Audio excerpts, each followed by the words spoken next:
No, no, Stephanie's presenting. Yeah, and I'm having some issues. Hey, Shelley, you're unmuted, just a heads up. Okay, oh, I'm not muted. Oh, thank you. We are having some technical issues.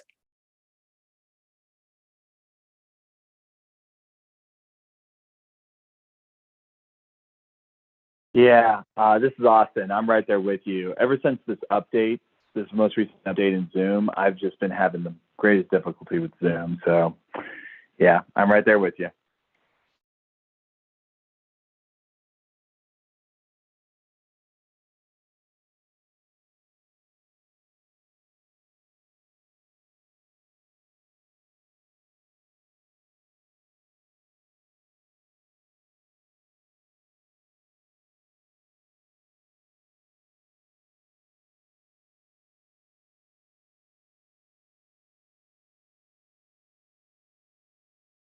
Oh, and Celia, are you on the Zoom call?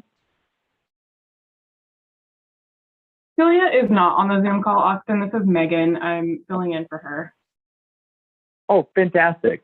Would you do me a favor, though? Because I had to call in because, like I said, the app for Zoom is pretty dysfunctional. Would you be able to rename my cell phone number to Austin Polnicky? Ooh, that is a great question.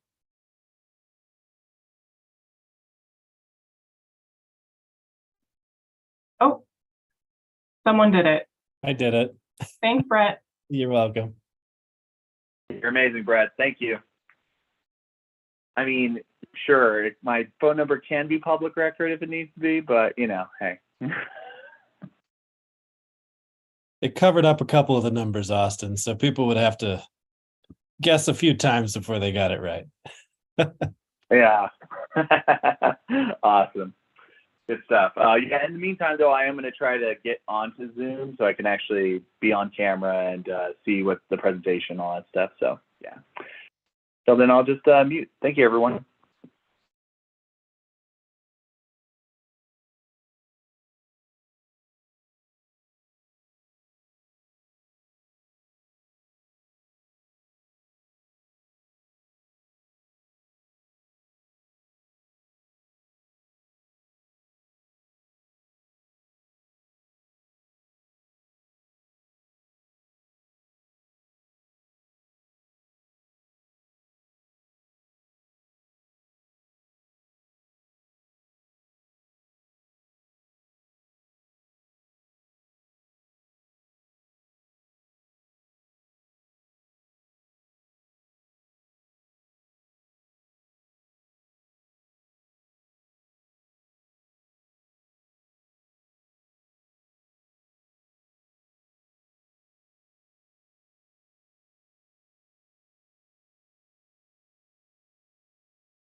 Hi, Megan. This is Stephanie. I wonder if our board members have arrived. Yes, I believe we're waiting for Zach. We have everyone else.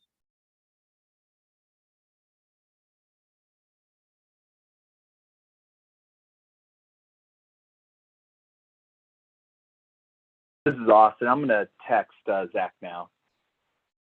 Thank you.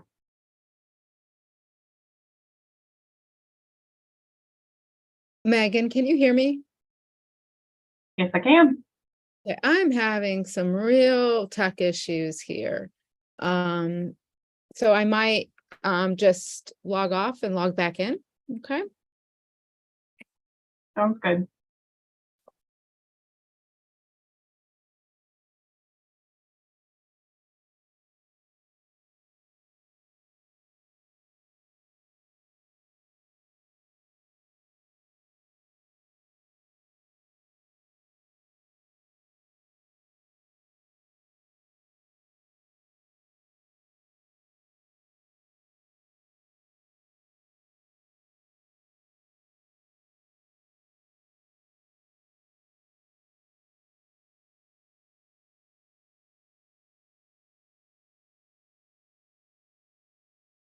Oh, hi, Kevin.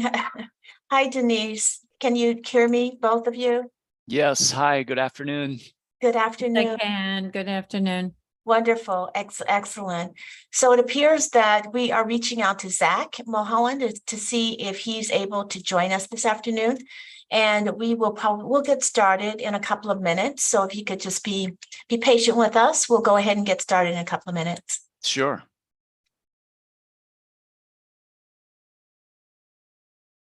And this is Austin. I sent an email about this, but my Zoom is not working properly, so I've just called into the meeting here. Yeah, but still hope to be a part of the dialogue, and thank you so much for being here. Appreciate it.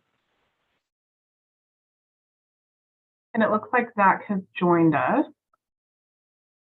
So we should have everyone here. Excellent, wonderful. So we will go ahead and start to have the conversation. This is an onboarding experience for our new board members, and we have our board chair, Austin Volnaghi, also in attendance today. What I have the topic for this afternoon is strategic plan. This is the LCC Strategic Plan 2022 to 2027. I've invited Dr. Shelley Tinkham and Dr. Colum Joyce to join us. And so Dr. Tinkham is our Vice President of Academic Affairs, and Dr. Joyce is our Vice President of Student Affairs, just to be as resources if there are questions related to specific goals or specific objectives. So with that, I'd like to ask, go ahead and get into this topic. So this is the Strategic Plan 2022 to 2027. And before I ask Megan Miller to pull up the strategic plan so that we have it on our screen and we can all take a look at it, just want to give a little bit of background and a little bit of context. But I tell you, this is my second year here at Lane, and I did not have a hand in developing the strategic plan. So I want to give you a sense of the context as I understand it, but also first ask our board chair, Austin Volnaghi, to just give us a little bit of background based on his own experience and perspective on the strategic plan. So Austin, would you please kick off this conversation that way? Absolutely, yeah. So yeah, I came onto the board when we were approving the strategic plan. And what was amazing was that there was 2 years worth of work that came about prior to the board approving this back in 2022. Yeah, this was really great to hear that a lot of stakeholders were a part of this process. It was sent back from the board with suggestions on 2 occasions. And yeah, there was a lot of work that went into this, a lot of planning, and we definitely wanted to make this a living document. We want this to be a document that we don't just put this in a file somewhere. We want this to be a living document that is a part of what we do as board members at the institution, and we keep these as kind of a guiding principles for us all. So so I'll just kind of express that there's a lot of stakeholder input in this. There was a lot of work from the board. Lisa Fragler was chair at the time when we were having the major discussions about this. And it was Rosie Pryor was vice chair, and then we obviously approved it. And that's a little bit of the history of it. The main emphasis I wanted to just state is a lot of work went into this. Thank you, Austin. Thanks very much for the background. We really appreciate that. So this is a strategic plan. It's a 5-year strategic plan. And as you probably know, institutions enter into strategic planning in order to chart a course for the institution. And that is what this is done. And so you've heard from Austin about how this particular strategic plan really started at the highest level of the institution with the Board of Education. And it really is not only the board's vision for this institution, but also the vision of stakeholders, including internal stakeholders and also community stakeholders. So what I'd like to do is walk through the strategic plan. I'm going to talk about the goals and the objectives, really going to kind of read them off to you and explain some of the language that may or may not be understood. And at the end of that, I'd love to be able to, and certainly please feel free to ask questions and interject your own comments related to the strategic plan as it's written.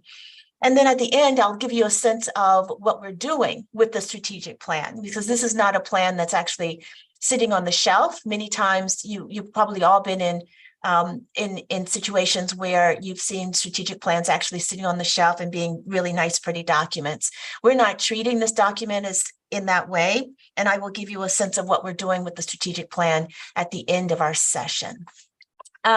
So with that, Megan, if you wouldn't mind bringing it up on the screen for us. And I hope everybody can see that. And if you can't see that, please, okay, great. Thanks, Kevin. If you cannot see that, please let us know and we will make some adjustments. So this strategic plan, of course, begins with the mission, the vision, and our values. And as you can see here, the mission, vision, and values were not changed, I don't believe, for this strategic plan. Many times you will see that the mission, vision, and values will be revisited when an institution is developing a strategic plan. My understanding, unless I'm wrong about that, Austin, is that the mission, vision, and the values were not changed for this particular plan. No, I don't believe so. I think there was some minor changes. But the specific statement, no, was not changed. No, they were not. Okay, great. And I want to check in with Brett too, with Brett Roulette. He's on the call too. And Brett, do you recall that whether or not there was any internal conversation that maybe even the board was not privy to, that where the mission, vision, and values were discussed?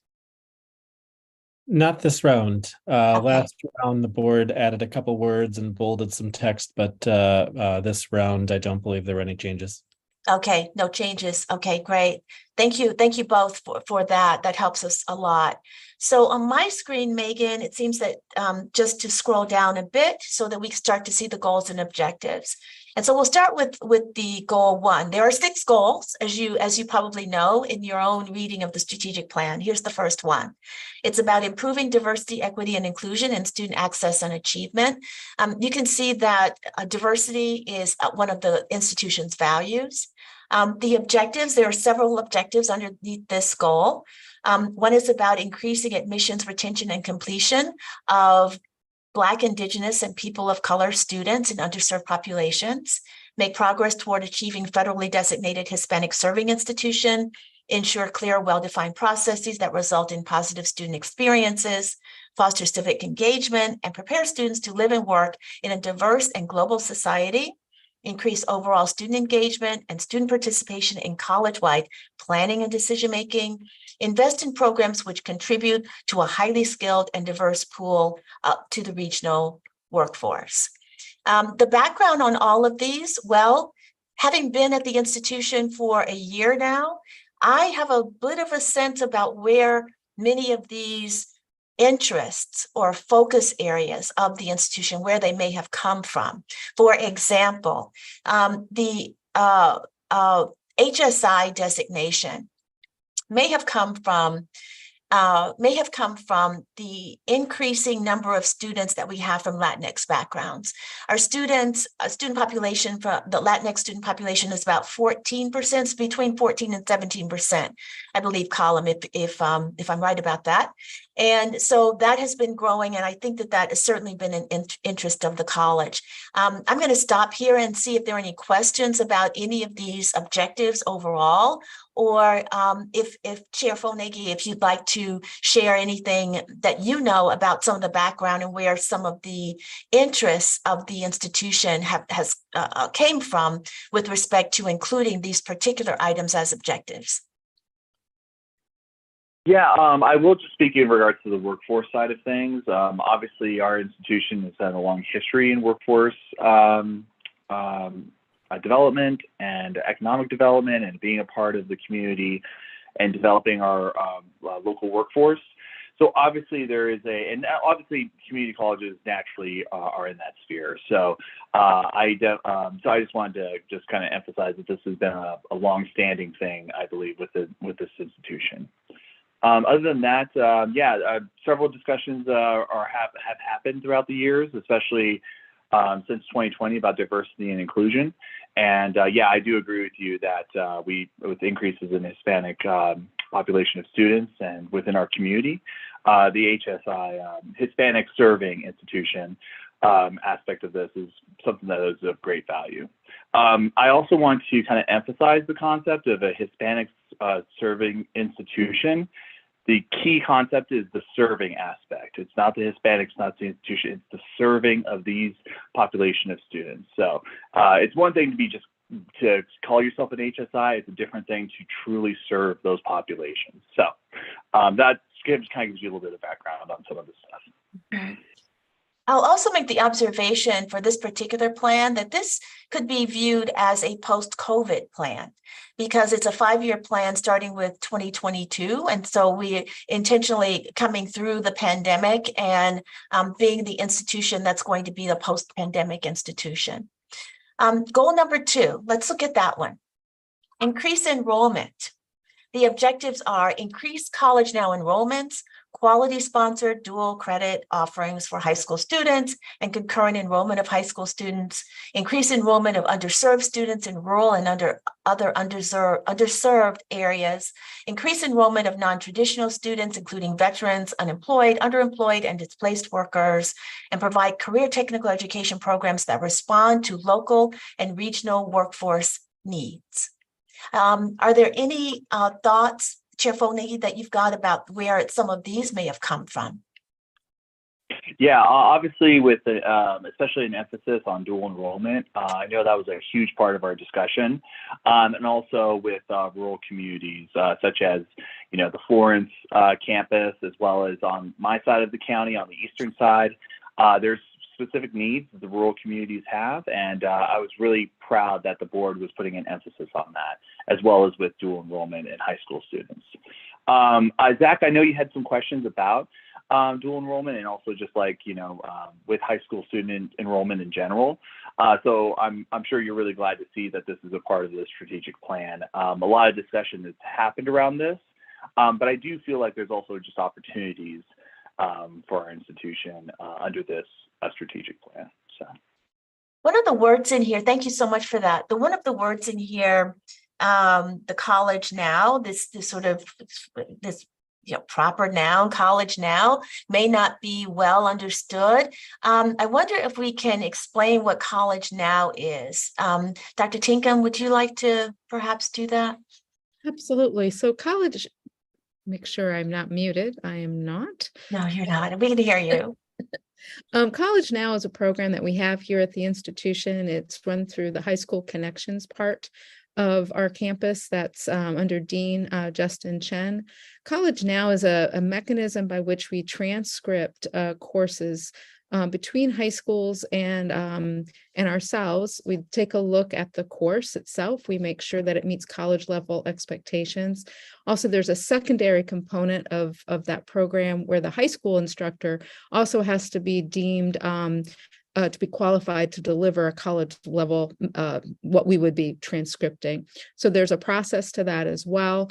Often the high school teacher is qualified through an alternative mechanism. I assign these especially right now, because many of our high school faculty members will have a master's degree, but they may not have the content.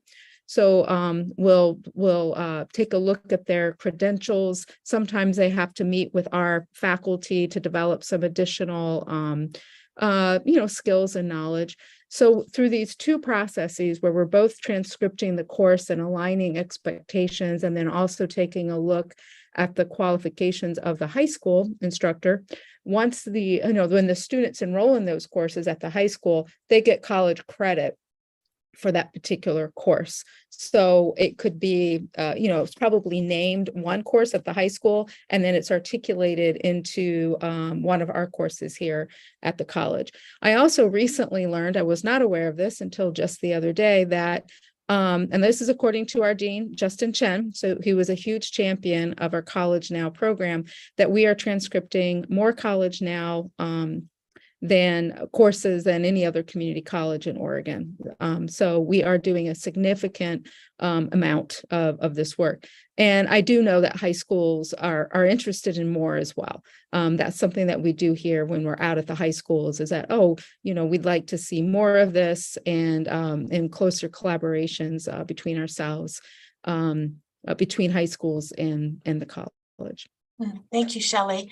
The wisdom of the group that developed this strategic plan in this particular goal about increasing enrollment, you can see that the populations that the group really wanted to focus on were high school students, underserved students enroll in underserved areas, non-traditional students, and also in our CTE programs. Goal number 3, increasing student success.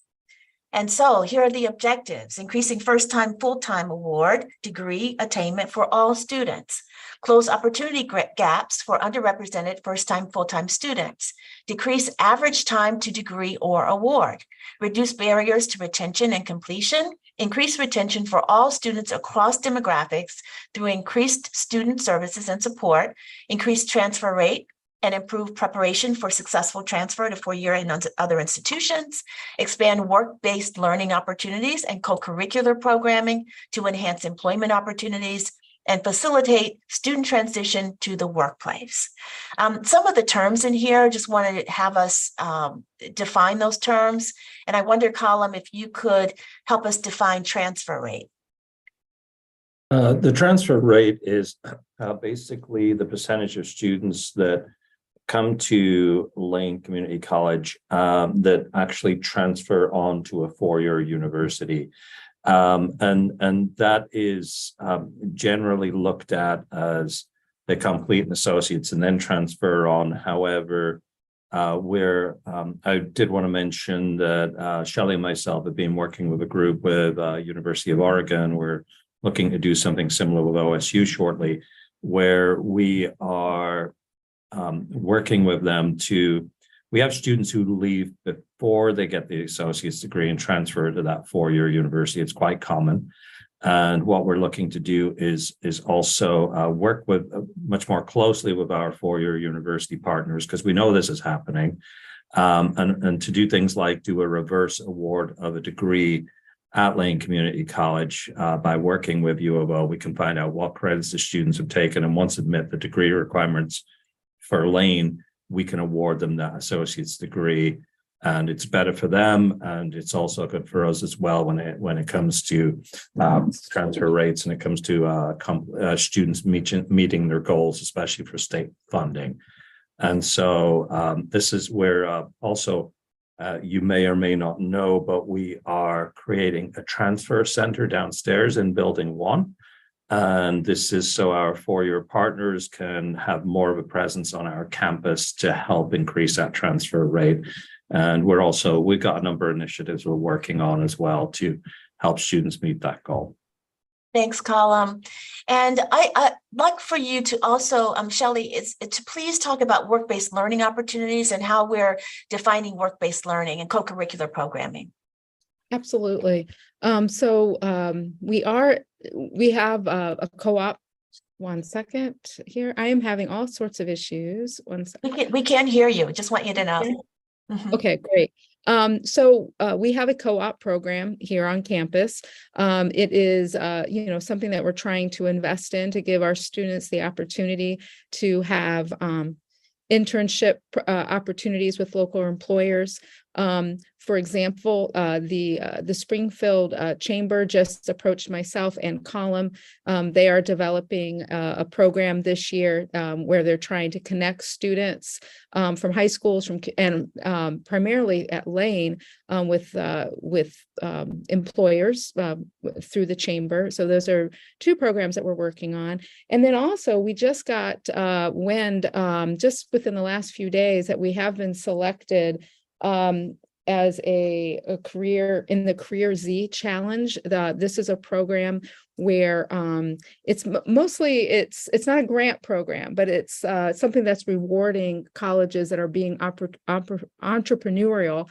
And we are approaching and working with local high school districts, in particular rural districts, and bringing them different career-based learning opportunities. So we just got awarded to be in this group, and we'll be receiving some additional support in order to develop our ideas and bring them to fruition. But this would be, again, this is kind of a dual enrollment type piece, but also providing students at those high schools with some work-based learning opportunities that they can connect here at Lane. And Colum, did you want to jump in? Yeah, I wanted to actually, as much as possible, I was kind of in the chat at the same time to Zach's question about if a student leaves without a degree, or do we track them? And yes, we work with the clearinghouse, and we're able to see where students have gone after this. But also with our partners, we work back and forth to do that. And we can also find that information out about our applicants. So students who apply here and don't end up coming here, we can find out where they actually went. Colum, thank you. And thanks, Zach, for the question. Work-based learning also means internships, job shadowing, guest speakers. That's how we are looking at work-based learning. So it's a very comprehensive kind of term. Let's move to goal number 4, engage in continuous improvement. The objectives are ensure all college plans align with the goals, objectives, and strategies of the college strategic plan. Ensure that services and programs are engaged in continuous improvement and are informed by regular program review. Ensure continuous improvements for the college through evidence-based decision-making. Assess programs using equity strategies to reduce access barriers and improve retention and completion rates. Improve educational experiences and environments to increase students' achievement of learning outcomes through professional development within disciplines, teaching, and student support. Fairly straightforward, continuous improvement. Every time I read the words, I think of accreditation, our regional accreditation, and how important that is. And a culture of continuous improvement, which is what Lane has, of course, as well, really focuses on what you see here as those objectives. The college plans that we've got a facilities master plan, long-range master plan. We have what else, Shelley? We've got some other plans at the institution as well. And they all really align very closely with the strategic plan. It's the strategic plan that is the institutional plan, and all of the other plans are connected to it. And so we have a college governance group called the College Council, which also has been a stakeholder in the planning, strategic plan of developing the strategic plan at the institution, and also is charged with really monitoring that plan, just like the Board of Education. I don't know if there are any questions about this particular goal. No? Okay. Let's move to goal 5. Goal 5, improve financial stability and sustainability. The objectives, restore the college's ending fund balance. We have certainly talked a bit about that already with the new board members. Mitigate risks and address emergencies and shifts in the operational environment. Advance the mission of the college by growing an LCC alumni association. Advance the mission of the college through increasing development outcomes, increase the collaboration of the college with the LCC Foundation, maintain a sustainable portfolio of programs, services, and organizational infrastructure through routine evaluation and prioritization for the purpose of resource allocation.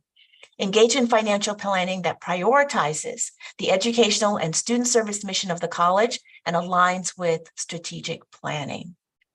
Are there any terms in this goal that are unfamiliar to you? Great. Let's go to goal 6. Identify strategic infrastructure investments. This goal has multiple parts, and I'll take each one of them. So the objectives under human, ensure LCC has a robust professional development system, recruit and retain a diverse and stable workforce, support the work and well-being of all employees, identify actions necessary to ensure the safety of LCC students and employees, increase recruitment and retention of bilingual and multilingual employees, increase recruitment and retention of BIPOC employees, particularly among groups with lower rates of participation, identify actions necessary to ensure all LCC employees feel welcome, included, valued, and supported to do their best work. Let's go to facilities. Ensure all capital construction and maintenance aligns with the facilities master plan and strategic planning. Develop a comprehensive facilities plan that includes an analysis of real estate assets and cost-benefit analysis of all campus locations and LCC-owned properties and facilities. Complete planned bond projects on time and on budget. Reduce outstanding deferred maintenance. Successfully adhere to board-adopted goals for the bond, including community benefits agreement. Let's go to technology. Update and streamline IT systems and operations. Improve campus cybersecurity while balancing the needs of users and information security. Ensure employees and students have access to the technology necessary to be successful. And then let's go on to environmental sustainability. Ensure LCC makes measurable progress toward meeting the goals of the Climate Action Plan. Is there anything else, Megan? Are we at the end of the report? Okay, wonderful. Okay, as you can see, that last goal, goal number 6, has multiple parts. I've read all of these objectives in that particular goal. Are there any questions about that particular goal? I have one question regarding the term community benefits agreement. Yes, I am going to ask Brett, if you're still on the call, to actually talk a little bit about that. And also, Chair Foelnaghi, let's have Austin start. Austin, are you still on the line? Yep, still here, yeah. And so the community benefits agreement essentially allows for contracts such as like construction contracts and so forth to involve employers who are paying their workers family wage, providing health insurance and so forth, as well as areas of opportunity to allow for BIPOC businesses and local materials to be used for construction projects. This is just as for some examples there. Overall, this has obviously been used at the county level. I believe it was introduced by a former county commissioner at the Lane County level. And so that's a little bit of the background and history around it. And and this is something that Lisa really put forward as a board member, as a big part of things that she pushed for as a board member really early on in her experience here at the board. Brett, was there anything I missed? No, I think you pretty much got it. It was part of the 2020 bond campaign, the commitment that the board made to the district taxpayers to basically keep as much of the bond revenue as possible at the local level. One of the challenges that we have faced with community benefits agreements is that the state of Oregon defines local as within the state of Oregon. So, a contractor based out of Lane County might not feel that a contractor in Multnomah County is local, but, the state doesn't allow us to kind of create additional rules on top of the statutes. So we have, I think at times,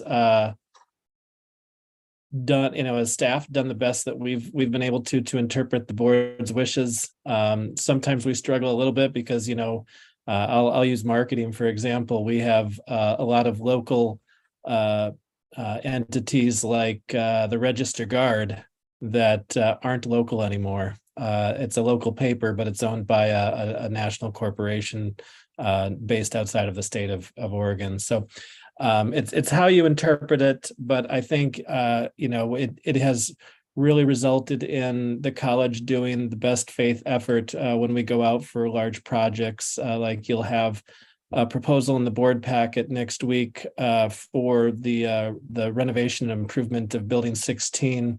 And that process, it goes through similar to an equity lens, a community benefits lens. And so I know Jennifer Hayward, Director of or AVP of Facilities Management and Planning, gives regular updates to the board. I don't know if it's twice a year or annually, but if you haven't had the opportunity yet to sit through one of those updates, you'll be able to. And I've been really impressed with the type of reporting that's done, not just to the board, but we have the Bond Oversight Committee that gets regular updates, and they also look at the community benefits agreement and make sure that the promises that the board's made to the taxpayers are being upheld by the college. So if you have any other questions, I'm happy to try to answer them, but we've kind of led the way out of the Oregon community colleges with community benefits agreements.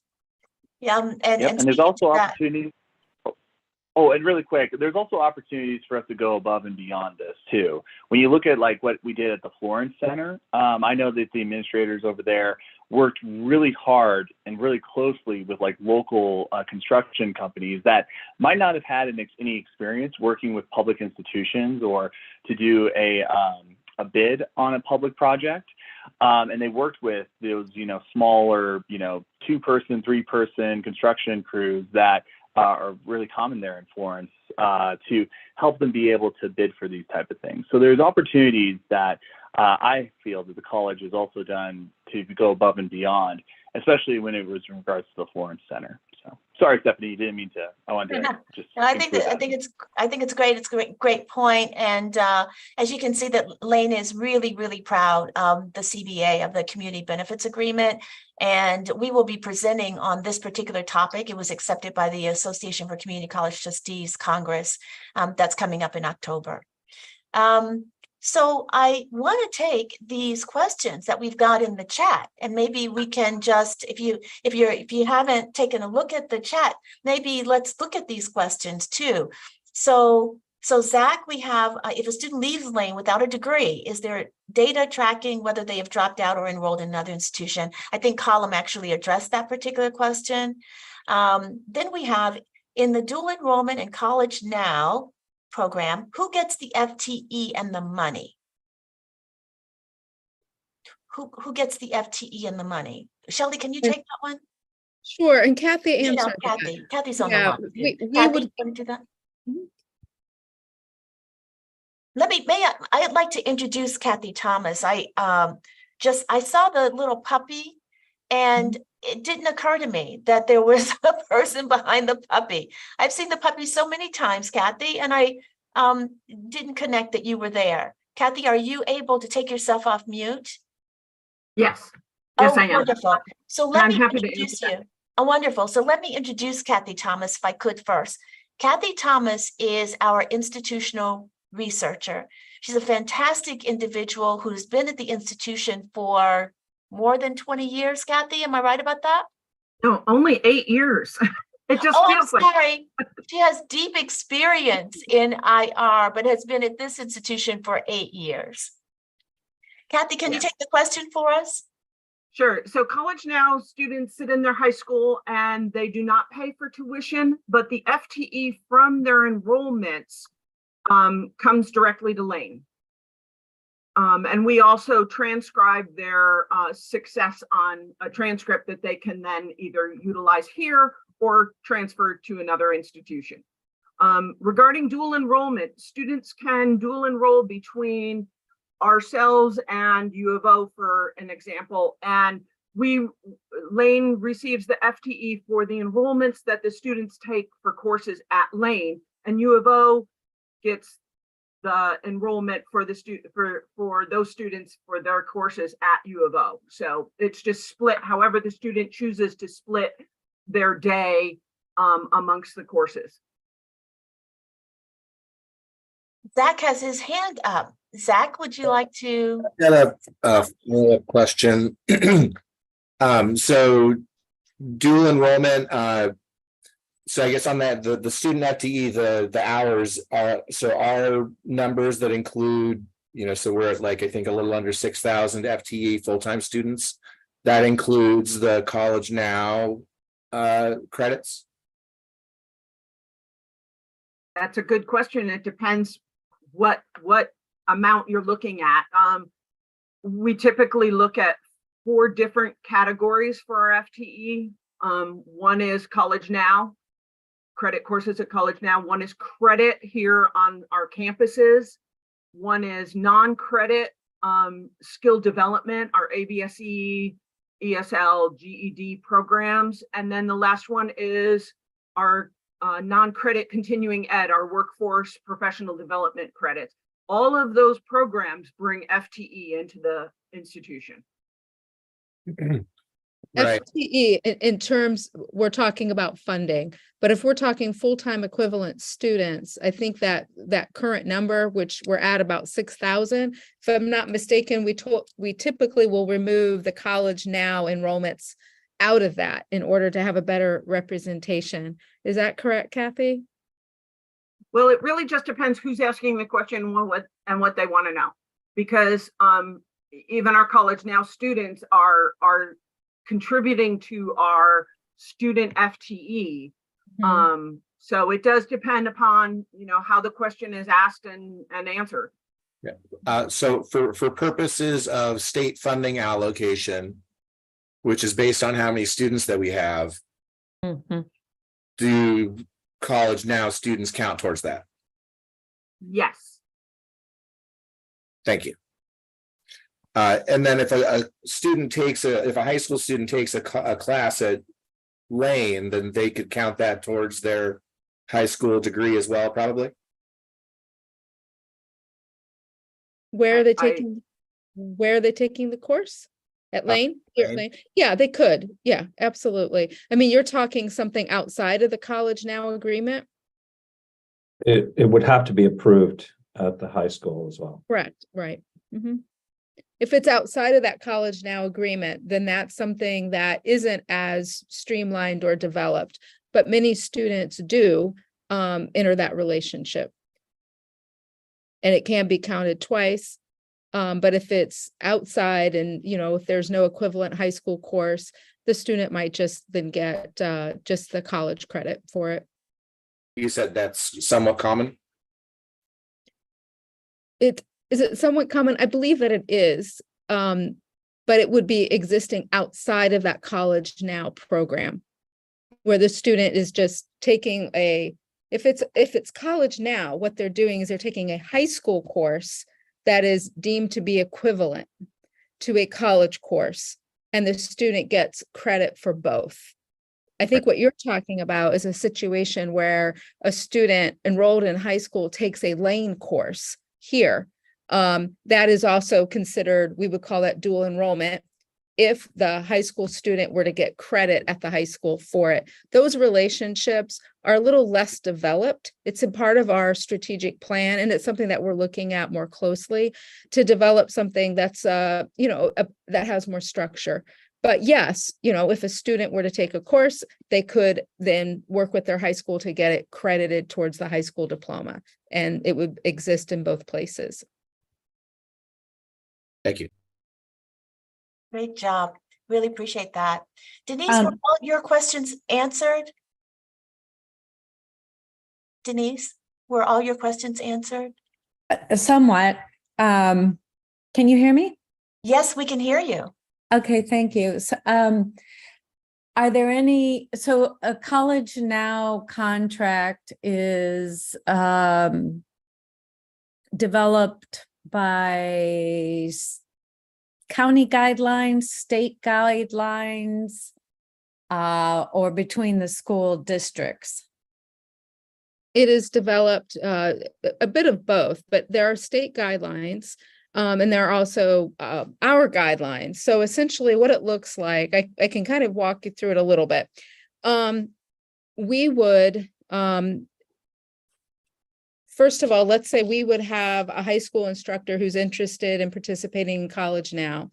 They fill out an application, and then what we would have to do is, over in our high school connections division, it's deemed whether or not this high school instructor is qualified to deliver a college course. Typically speaking, here at Lane, our requirements are that a faculty member has to have a master's degree within their content. That's typical. Not always, especially in some of our CTE programming, there could be a different qualification. So first of all, first step, the high school instructor says, hey, am I qualified? We would, we work, our high school connections program works with the dean and the faculty to, not necessarily faculty in this part, mostly the dean, in determining whether or not this individual meets the standards. I sign those alternative credentials come through the dean, and then I sign off on them. That's one step. The other step that takes is they have to actually take a look at the course that the individual is teaching and to see, does it meet our standards and does it translate to any of our courses? And that work is done with the dean and the faculty, where they're articulating between the high school and then the college. And so some of this is done locally, and there is a statewide framework on how this all works. So and a follow-up question to that would be, are there any College Now models in which I'm quite familiar with dual enrollment, right? In which the student pays, because the FTE doesn't cover, well, usually the FTE does not cover the cost of delivering the course. But of course, in dual enrollment and College Now, the high school faculty is already being paid by their school district. Right. And whether or not the Lane faculty are paid may or may not be a contractual issue when they collaborate together to put the requirements and the enhancements of the course. So I'm just curious about whether or not there exists any model in which College Now has some financial contribution by the participant. Not that I'm Yes, so thanks for that, Shelley, because I agree with you. I'm not aware of one, but I think that, Denise, this is where your expertise would come in, that you could be really helpful to us in directing us to potential models. We'd love to have a conversation with you about that. I appreciate that. I am not aware of any models, and the term College Now is new to me, although I understand and have seen the development of dual enrollment contracts. So I understand those. And there is a question in the chat about that. Yes, it is often in my experience in math and writing, but it can also be in the sciences, depending on the laboratory facilities and that kind of thing. Also in CTE for us, I wonder, Shelley, if you can mention some of the kind of the range of College Now courses we're offering. Right. And, I wish I had some right in front of me, but because I signed off on a ton of them just yesterday, because we're ramping up for the new year. A lot in the CTE areas are what we would consider vocational education courses are transcripted that count in both places. And it actually involves a lot more than just college and writing and math. It's quite extensive. Languages, world languages is very popular. The sciences, the CTE type courses, again, that I just mentioned. So it's quite expansive. I come from Massachusetts, where this model, it's, I want to answer, there are other states charging students, and Massachusetts was one of them. And it was considered not to be a best practice. But there are places that will charge a nominal fee for students to participate.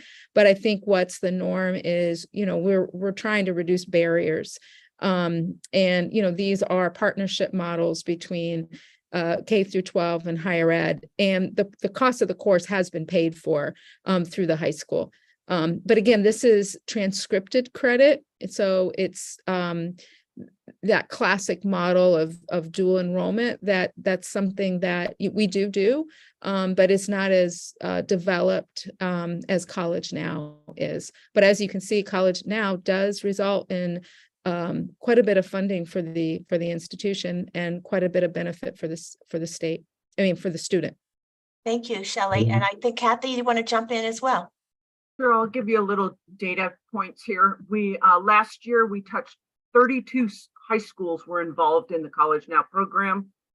We had 544 sections of courses and 3,018 students were impacted. And we have room to grow. That's wonderful. Colin? Just my experience in Washington State, the community college system there was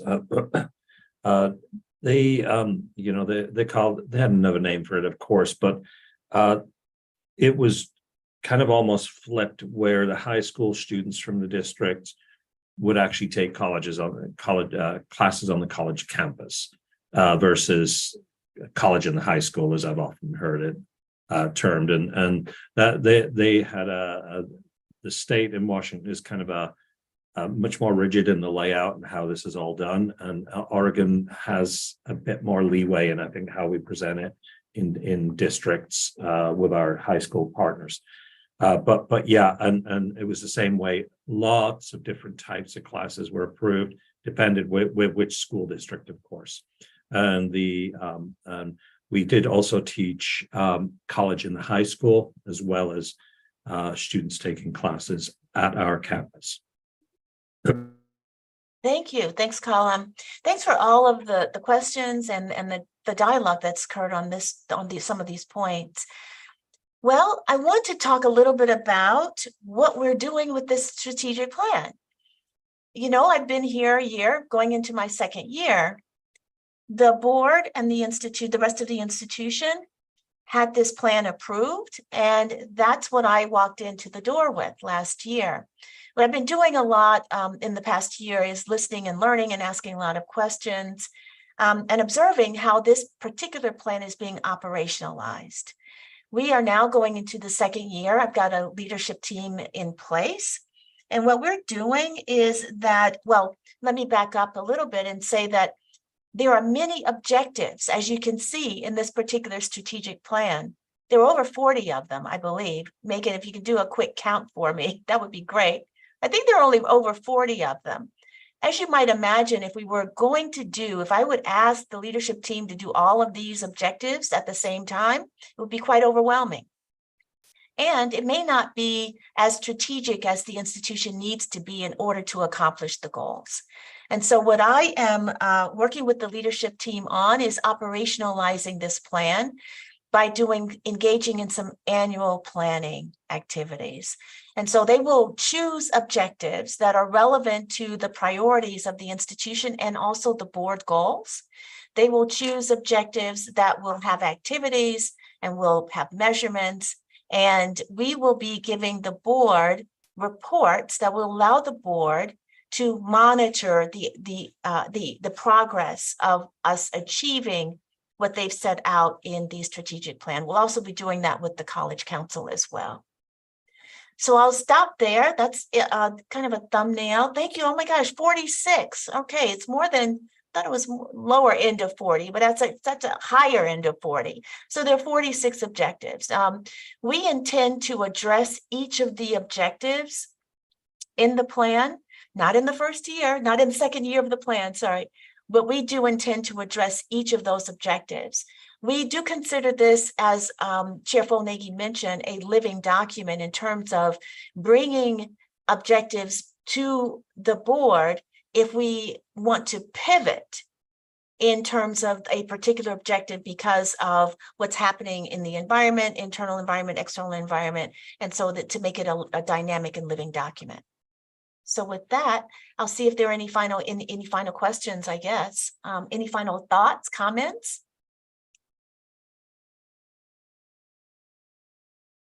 Hi, Kevin. Hi, so thanks for the presentation and the information, everybody. It's very helpful, and appreciate your time today.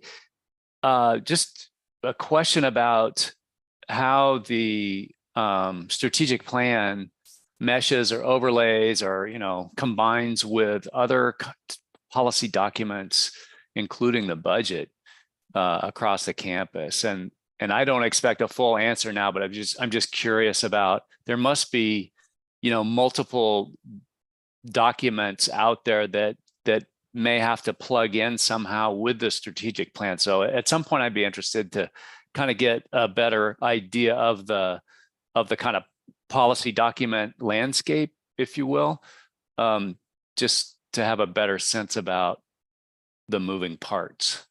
Sure. We will share that with the board. I don't know, Austin, how you might like to have us do that, but we can certainly share, given that this has come up in this onboarding discussion.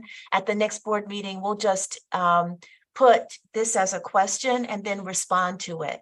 And these are the policy documents that are related to the strategic plan, in particular, the goals and the objectives. For example, one of the policy documents is about the ending fund balance.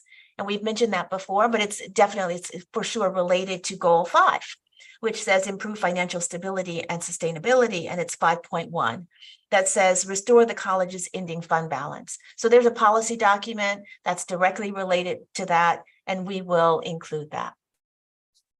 Okay, thanks. Sure. Absolutely. And we've obviously back in the retreat, we also discussed how we could have institutional board goals and have it related to the strategic plan. That was big part of the discussion during our retreat and so forth. And we'll have a discussion about that again in regards to institutional goals with the next board meeting here. So I remember when we were at the retreat, that was a big concern that was had before passing institutional board goals was we don't know what we don't have any advanced knowledge of the strategic plan. And I hope that this training has given you that additional knowledge and kind of a broad-based understanding of what it's about. All right, good. Thank you. I wonder if there are any other questions from you, Kevin, or Denise or Zach related to what we've covered today that we can certainly follow up with. If there's anything that comes up after this, please just let us know and we'll for sure respond to you. Let me wait to see if Zach or Denise have a question. No, I'm good. Thank you. Go ahead. Zach, do you have any other questions? Go ahead, Kevin. Thank you. There was the word evaluation in one of the goals, and I'm interested to know what that means in more detail. Evaluation, that's a big, broad term. So again, don't expect an answer today, but just curious about, routine evaluation. Is there an evaluation template that's being proposed, or, what does that look like? Sure, I appreciate that. And I'm actually looking for it. Maybe it's in the goal 6. I'm trying to 5, yeah. 5. So Megan brought it up. It's on the 1, 2, 3, 4, 5, 6 point there. Oh, I see. Oh, yes, routine evaluation of programs. We can bring back, I know this is in Dr. Tinkham's area, and she can bring back the system that is now in place with regard to program review and program assessment. So she can certainly bring that back. Cool. Maybe that's a work session. Maybe that's a work session topic and something that the board might be interested in going deep into how the institution evaluates programs and services, not just on the academic program side, but also on the services side. And that information does exist, so we could share that. Yeah, thank you for raising that. All right, well, good. Absolutely. Yeah, I definitely think we should share that with the board, and I agree with that. This would be a great work session topic as well. So. Okay, sounds good. Sounds good. That whole integrated planning. Kevin, I think that maybe you're very familiar with integrated planning and how planning and resource allocation really should be integrated with one another. And this is something that's near and dear to Kathy Thomas's heart too. So I think that she might be interested in weighing in on that as well. We have a really dynamic and great team that's working on this. Okay. Well, good. Well, with that, Austin, did you want to close us out? Yeah, well, first off, I want to really thank you all as fellow board members for taking the time to do this onboarding process. From what I've seen after each and every one of these, it's been really informative, it's been really helpful, and some great discussions and great questions have been had after all of these. And so I just really want to appreciate that. I do want to make sure, though, you feel free to check in with Stephanie and I if there's anything else that you need. We want to make sure that you have everything necessary to be successful in your role as a board member, but also these are all really important topics, and obviously you're learning this really quickly. October 9th, we also, OCCA, Oregon Community College Association, has a training that will be also kind of helpful on top of all these onboarding process trainings that we've been doing. So yeah, I'm just really looking, so if there's any, I just want you to feel supported. I want you to feel like you have the resources you need. And if there's any other opportunities for your development as a board member, I want to make sure that you have those resources. So feel free to reach out to Stephanie or I, and we will make sure that we get you what you need as a board member. Anything, I would also love to do just a quick round robin of the 3 onboarding process trainings that we've done. If there was anything that really stood out to you that you really liked, areas of opportunity of improvement, things of that nature. Kevin, if you wouldn't mind, I'll start with you and we'll go down for the other 3, or the other 2 rather. Sure. Yeah. Thanks, Austin. So just really quickly, again, I want to echo your appreciation. I know the time and effort that it just takes to do these sorts of presentations with, a pretty large group of staff. So thank you. I appreciate that very much. And, my preference, of course, would always be to meet in person, but sometimes that's not possible. And so the Zoom meetings are certainly better than other types of, onboarding processes. So, I appreciate that. In terms of, what might have been left out or what might be improved, I'm still thinking about that. I don't have any burning concerns or, gosh, I wish we would have talked about this or that. So thanks. Thank you. Absolutely. Thank you. Denise?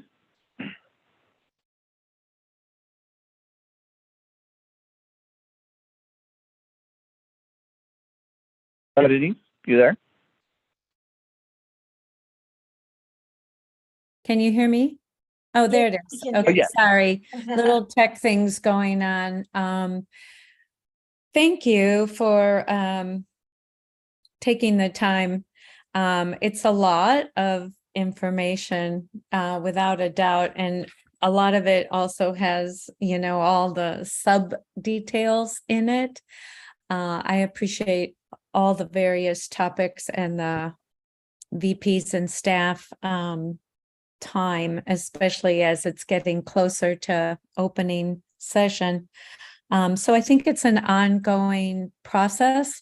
I wonder if it's ever been considered to ever do any videos, for example, College Council, if they allowed a session to be videoed for strictly purposes of sharing with an onboarding. I think those kinds of tools can be really useful just to see kind of in action how some of our areas work, very important areas. And I would like to know more, but I haven't looked, in all honesty, on the website, about the Alumni Association and how that's working. especially as I'm out here in Florence. I get very curious how many people in the community, are alumni. So I have found that alumni and foundations are extremely important to the college. So that's an area of interest as far as if there's documents or, stats, so to say, about that. Does the research department, Kathy, also write grants? Is that part of what the mandate is for the research department? No, we have a separate area that does grant writing. Oh, okay.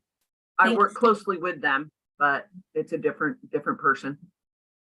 Denise, grants is overseen by academic affairs. We have a grants writer. Great.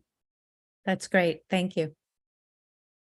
Thanks for those comments, Denise. Really appreciate them. And I see another opportunity for getting board input and feedback, I would say, on the Alumni Association. We're actually dubbing it now Alumni Network instead of Alumni Association. It's actually there's a nuance in the meaning that we want to share with the board, and also get the board's feedback on what we're doing. I think it would be a nice opportunity for us to do that.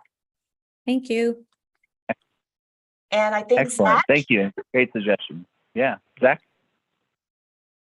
Yeah, I just want to echo what others have said. Appreciate the time that you spent with us today. Just the three of us, it's very, very much appreciated. I think a couple of data sets got mentioned today. So one is about tracking students after they leave Lane. I'm interested in seeing more about, how many are continuing on to a four-year institution versus, dropping out or entering the workforce. So if there's a way to get that data. And then I think you mentioned there's a whole bunch of different high school classes that are offered that are College Now classes. So if you could send a list of all the different types of classes that we're offering as part of College Now, I'd very much appreciate that. And nothing at this time on how to improve things. It was very beneficial. And thanks for taking the time. I really appreciate that.